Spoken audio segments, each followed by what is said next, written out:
Hello, everyone. I'm glad that you are coming to watch this. I decided to make this because, one, the game is like 35% off this past weekend, so I've seen a lot of new people asking questions in the Discord, so I wanted to make just a real basic tutorial on how to get a settlement going up to I'm gonna show footage up to probably about day 5, and then the rest is up to you, basically. And you can take what I say and stick with it or modify it. I encourage you to modify it, because I definitely don't know everything. But yeah, so just oh, and I do have a continue where I've been recording a hardcore save, so I'd go watch that if I were you. All right. Anyways, so Um, so we're not going to. I'm just gonna do 3 for now, and I'm not gonna mess with any of the stats because I already made a video talking about the stats and how I prefer to do it. So, and I'll put a link of that into the description at the bottom. So we're just gonna start with that, and I've been doing this one a lot, so I'm just gonna go there. Wood and iron. Don't forget this. Important. And I talk about that in the other video, but I will just mention real quick that iron and wood, unless you're doing a specific type of playthrough, this is going to be your safest bet to always do for both your villages. Okay, so if this is your very first time playing, for the crisis, do not do Unholy Horde. Keep it at no. Difficulty, I feel like normal, you will be fine. And I'm going to do normal, and I'm going to give myself 5k.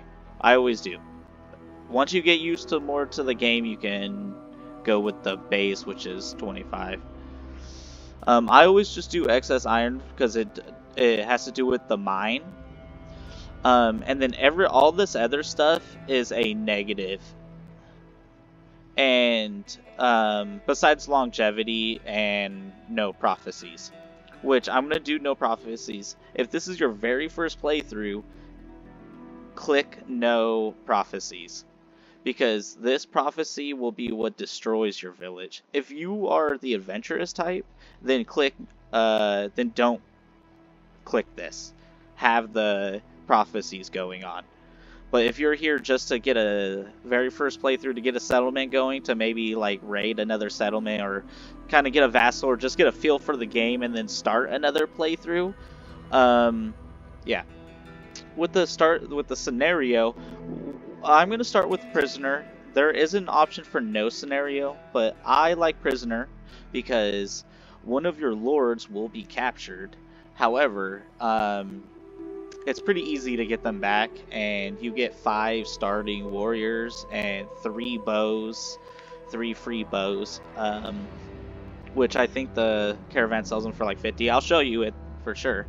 Okay, and that's pretty much the start, how I would start, especially if this is your very first playthrough.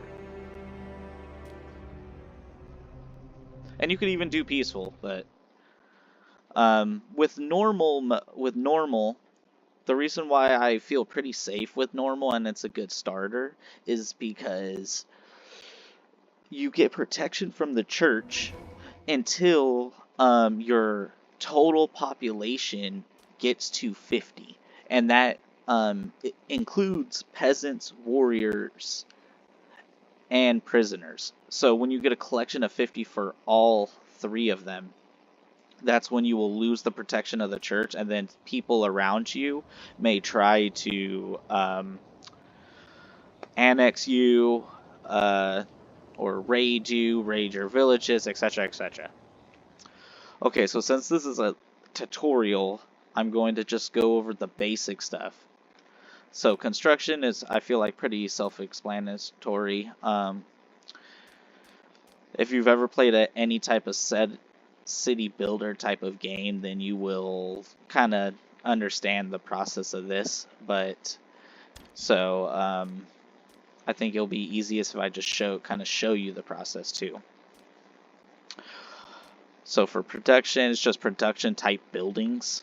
So mill will turn rye into flour. Brewery will turn rutabaga into moonshine, or it will turn rye and hops into beer. And then there is an ale that you can produce, but that's a more like late game, mid to late game type of item. Um, so let's start with can't even start with the roads. I think I tried to do that last time too. So you got to start with the hall.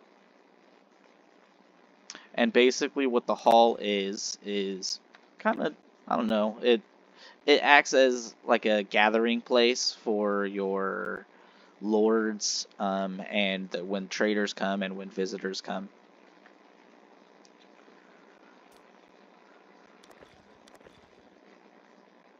Alright, let's see. Before we get into letting them build, let's continue into the production. So, production, once we start getting buildings, like how I was talking about, flour is with the mill, and then beer. Alright, now let's get into the finances. So, finances, you can copy mine, really, and then I'll tell you a little bit of my thought process behind it.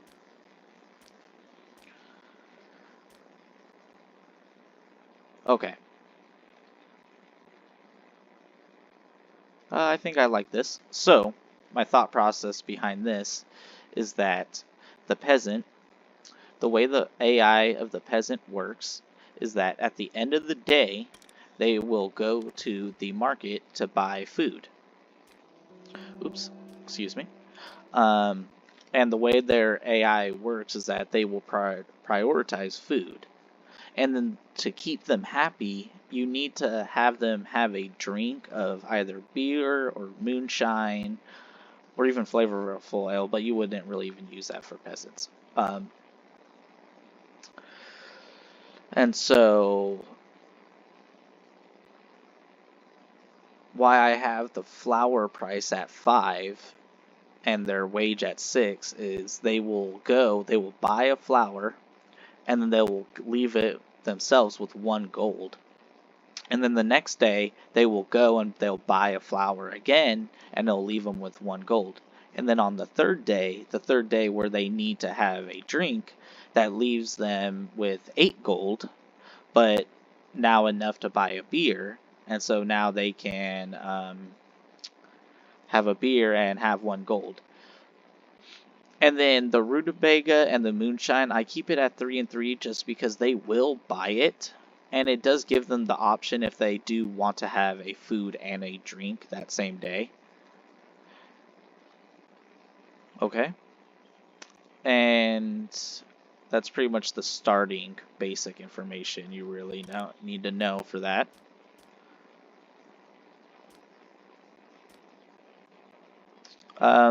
Here's some stats.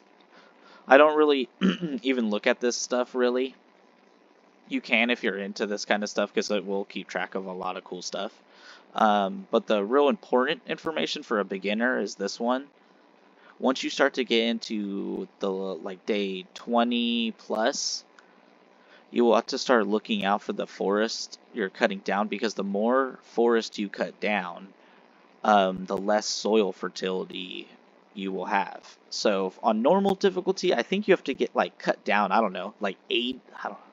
It's something pretty high, like 60-70% of the forest before your soil fertility will go down to 90%. So you really don't have to worry about that too much on normal difficulty. I think on hardcore that changes a little bit. Right here is your army tab. So here's our 5 warriors that I was talking about earlier. Dynasty, this is a family tree that they recently added. The knowledge, this is the technology of this game.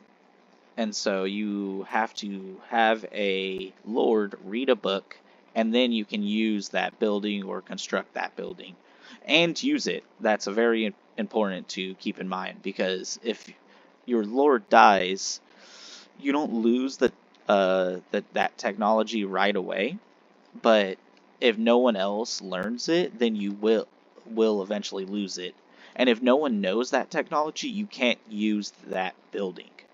That's the most important part about that. So for example, the mine, if I have one built and then whoever dies and I lose that technology after that little bit of time and no one else learned it, then no one can work that mine. Here's the trade screen, so when you're trading with other settlements. So on the trade screen, the way it works is always the one on the right with the arrow down is the one that they are buying from you. They are buying from you. The one on the left, the arrow going up, it's going up towards you. They're selling that. And same thing for all this. It's the same for everything.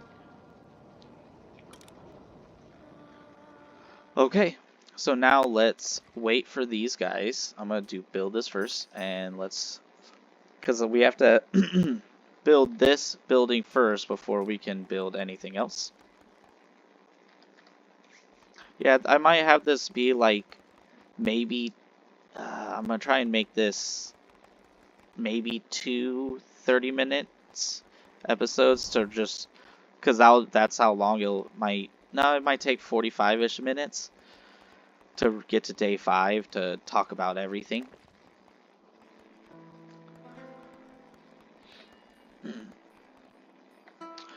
Okay, so now what I'm going to do real quick is I want to build my roads. And so the way you can copy this configuration, or you can definitely make your own, but this is how I do it and seems to do me pretty good. So I'm going to make like a, I'm going to make like a, what's it called? A tic-tac-toe pattern.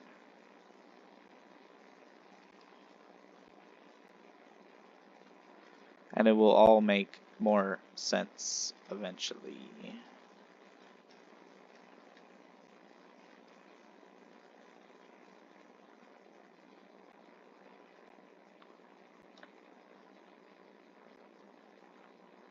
Okay. So now, before any building gets started, I need to appoint a manager. So I'm going to appoint whoever had the higher managing skills. Doesn't really matter. Just got to get someone doing it. And the first building I like, so for the King's Ambition, the way this works is you have 3. And you choose one, and if you complete it, then everyone recognizes you for your ambitions, and you get like a mood buff to your characters. I guess I should talk about the characters real quick too. So I like to start with a fertile, and then I usually go with economic, and then I usually do conquer, because by that point I'm ready to start taking vassals.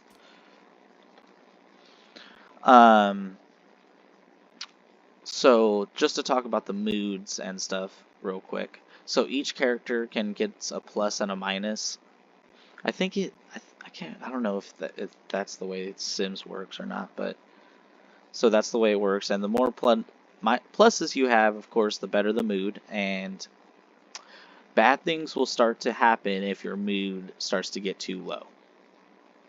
And I will leave it at that. I'm not going to ruin the whole game, so I'll just leave it at that.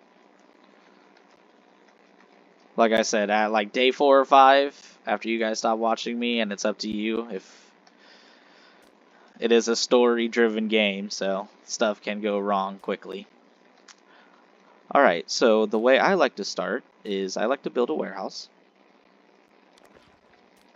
And the reason why is because, see how this says 3 builders? So, and I have 7 peasants, so I have 7 workers, right? And I have 2 buildings. Oops, sorry, I could put a manager here. Oops, not him. And so 3 workers and 3 workers, so that would be 6 of my workers, right?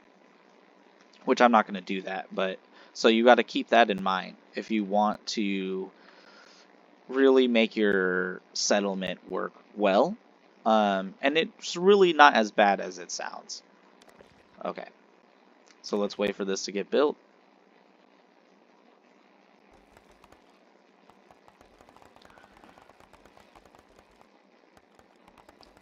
And while that's about to be done, what we can do real quick is first or second building after warehouse. I like to do 2 for beginners, 2 lumber mills. If you're feeling feisty, or like you know what, or if you just want to follow my layout, you can do 3. But I'm not going to do that 3rd one just yet, and you will see why.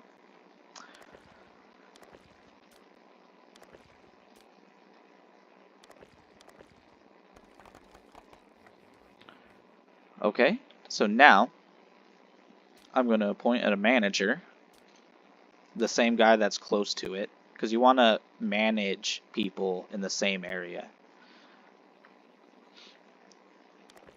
And so the reason why I have a warehouse first and a hall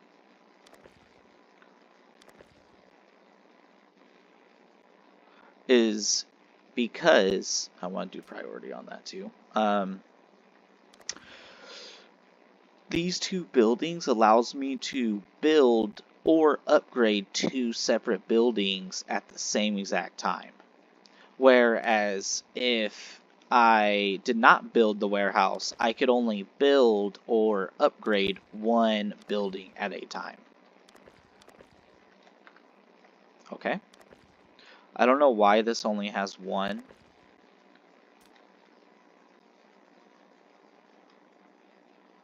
Because I have 7 peasants. Workers needed for jobs. Come on. And it's on priority. Not really sure what that's all about.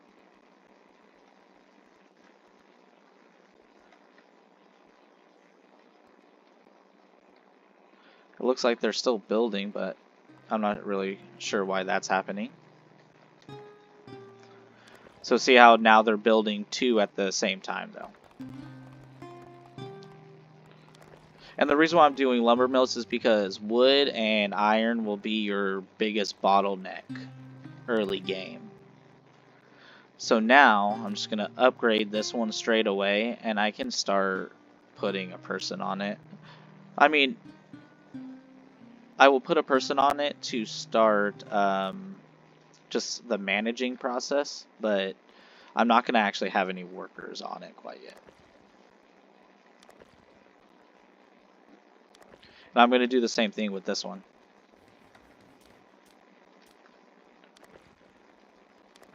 And I can do the same thing with the manager. I'm going to change this to the other guy since I'm going...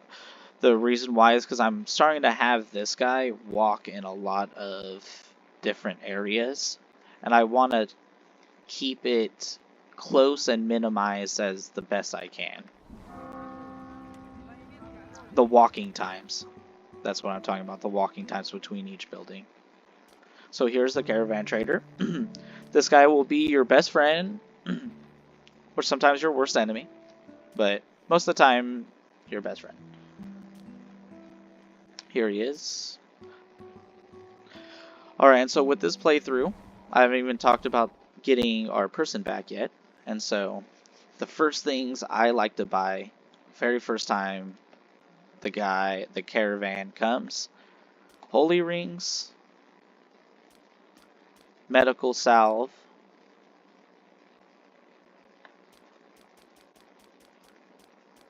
I'll buy 10 daggers, but really sometimes he'll only have 6. I've seen as low as 6 before, so if he's only got 6 or 7 or 8, I'll buy all of them. And then because we have 3 bows, I want to buy 7 to make 10. And then because we have 5 warriors, correct? I am going to get 1, 2, 3, 4, 5. Trade. go to books. This is where we get all of our intelligence for this game. I am going to buy Temple. You don't need any of this at this very second. I mean, Herbalist doesn't hurt, I feel like. But this other stuff, you don't need quite yet. Even, this book might be not too bad. But bare minimum, I feel like this stuff is a good start. Especially if you start with 5k.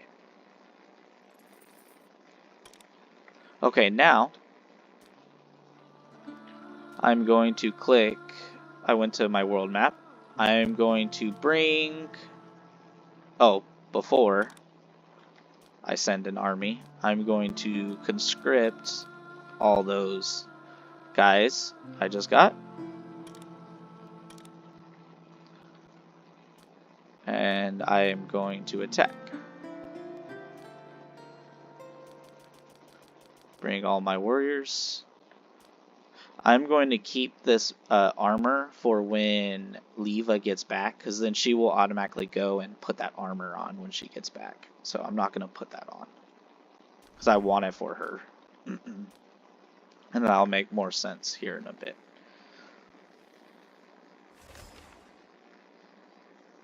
So during the night, I can even build a tavern, excuse me. So what a tavern does is your peasants and warriors will go at the end of the day and buy their food here with their earnings that you give them with their wages. Oh, I did forget one building, which I will build that very first thing. It's okay to do it the second day. It's not going to hurt or anything. But it is the library, and I want to keep it sorta centralized. Sorta centralized in this area, because I want to keep my my peasant living, my lords living, my barracks living, and my temples all on this right side, and you will see that here in a bit. In a little bit. Excuse me, sorry. You know what? Something we can actually buy. So he's leaving, so we could, since we're on normal, we could even buy the iron from him.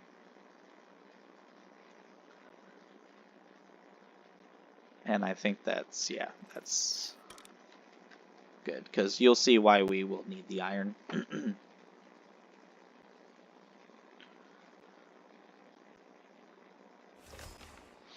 Gotta wait for the next working day.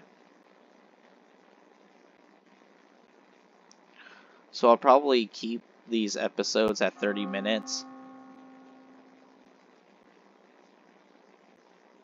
Just because I don't edit, and I apologize for that.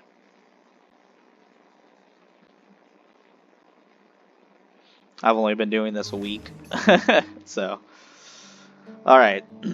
So I like to always just do my battles manually. It's just more fun for me like that. So when I'm doing bandit camps, or even raiding villages, I'll do it with bows.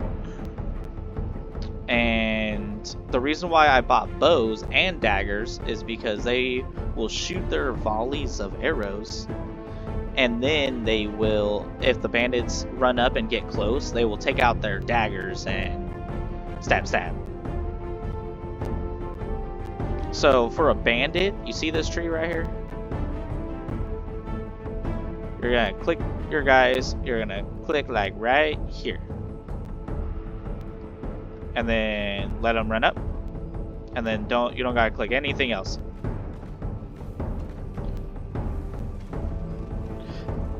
One tip when you're battling bandit camps and stuff like that is, for example, or even if you're defending from defending just against any army that has a lot of archers.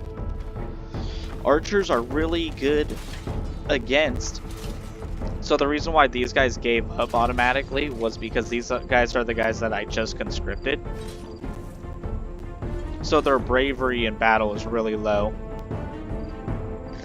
But that's okay, because all I need them there is just for those volley of arrows, and then I can let everyone else handle the rest, basically. Sometimes it will say escaped, and I don't think they actually leave, but... Alright, so we got our girl back. So one quick thing I will say about the... Oh, here's a bandit. I can go take that out.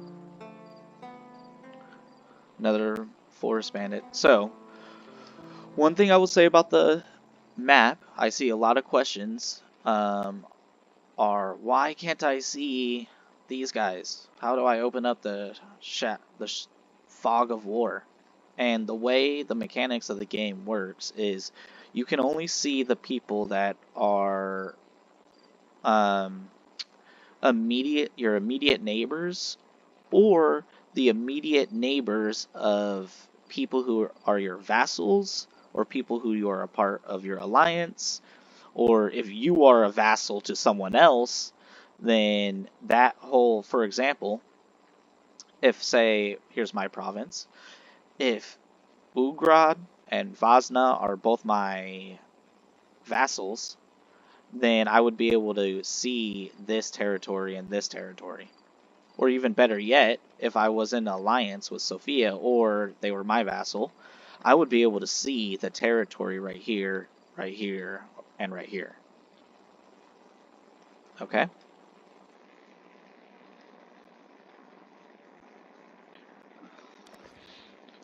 Alright, so what we're going to do first is we're going to click build the library first. And then upgrade these to level 3. And I believe the way it works, if I have enough people to go on that, then I'll just let some workers go on it. This button just pauses it and takes the workers off, so because I'm kind of always keeping just a little eye out on how many people I got. And see, this means that you don't have enough workers on that specific field, or if you see that symbol on any building. And if I want to, I could always lower this amount too and send people to different... I can't send them directly, but it's pretty easy when, like, I see, oh, I want this one to have one, and I just click down one, and then it'll go up. It's pretty easy to move people around. So it's even telling us to build a library, but... And we are already on it. And... yeah, see, so for some reason, because that's 3... Oh, sorry, excuse me. So I actually want to prioritize the lumber mills now. And by prioritizing them, I'm saying I want workers definitely working there.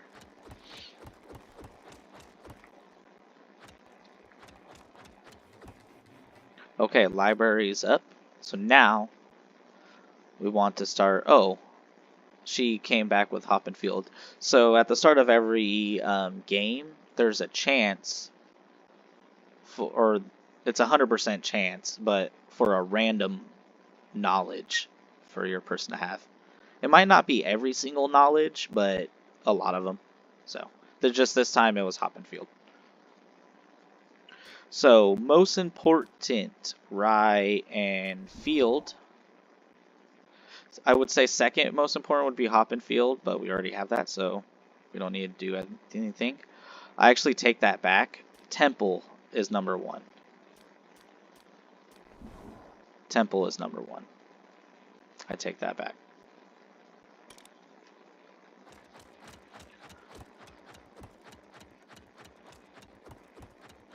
And because temple is just a really big mood boost and big boost to migration. Just makes everyone happy, not just lords, but peasants, prisoners, warriors. And it's how you get the matriarch, the bishop, to come. So it says not enough workers. So here at the... Oh, see, I want to... Oh, it says priority. Priority. So here, right, because I'm like, oh, I want them to have 3. So if I just click 1 here, this will go up to 3. Well, it definitely should. Alright, same thing here. Oh, leave us here. So, if they have a lot of archers, which, I mean, it's too late now, but I would be clicking target archers.